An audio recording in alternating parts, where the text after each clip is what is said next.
আসসালামু আলাইকুম দর্শক মণ্ডলী, আমি চলে এসেছি সরাসরি একটা নতুন রিপোর্ট নিয়ে লুঙ্গি গ্যাং অফিসিয়াল চ্যানেল থেকে। এখানে আমরা এসেছি ইরফান মোল্লার বাড়িতে। ইরফান মোল্লা একটা পথ দুর্ঘটনার শিকার হয়ে গিয়েছে।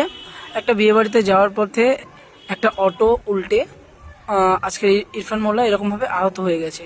তো আমরা চলে এসেছি ইরফান মোল্লার বাড়িতে, যে অ্যাকচুয়ালি কি ঘটেছিল ওনার সাথে, কিভাবে কি অ্যাক্সিডেন্ট হয়েছিল সে বিষয়ে সম্পূর্ণভাবে জানার জন্য।